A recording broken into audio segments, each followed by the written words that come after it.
maestra, ma che ci fai conciata in quel modo? Ho pensato di farvi ridere un po', quindi ho trovato una gonnellina di Tullo Verde a casa, l'ho indossato, una maglia che ricorda la Maia, e ho detto io devo fare ridere i miei bimbi. Allora cosa faccio? Mi travesto da Ave Maia? Sono qui perché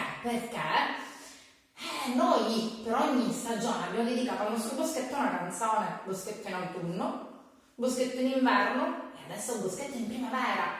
L'unico problema è che io non ho trovato la musica perché è rimasto il CD a scuola, ma non è affatto un problema perché abbiamo trovato le paroline, per cui proverò a cantarla io. Vi chiedo scusa se farò qualche errore e poi avrete modo di impararla con mamma e papà. E allora il motivo di questa canzone, la melodia la conoscete perfettamente, per cui vi dico quelle che sono le paroline di questa canzone.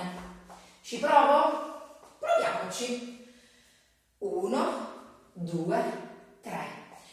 Alberi, foglie, verdi prati, tanti fiori profumati. Sai che c'è nel boschetto? Ecco bimbo un animaletto. Dai, facciamo una passeggiata, poi mangiamo la crostata. E per cominciare cammina piano piano sulle punte, come fossi sopra un ponte. Ora apri le tue ali e vola, come fossi una farfalla viola. Alberi, fogli, verdi e prati, tanti fiori profumati. Sai che c'è nel boschetto? Ecco bimbo un animaletto. Dai, facciamo una passeggiata, poi mangiamo la crostata. E si continua ancora un po'. Salta in alto, salta in su, la ranocchia fa su e giù. E adesso ci arrampichiamo come piccoli insetti sul ramo. Alberi, fogli, verdi e prati, tanti fiori profumati. Sai che c'è nel boschetto?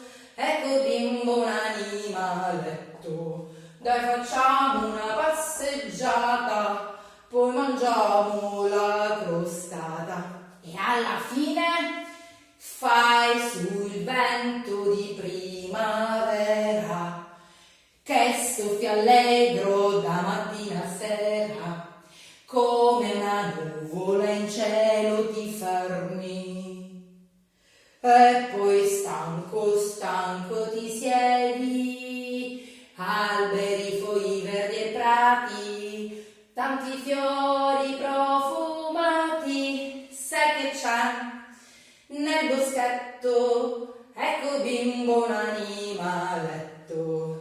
Dai, facciamo una passeggiata, poi mangiamo la crostata.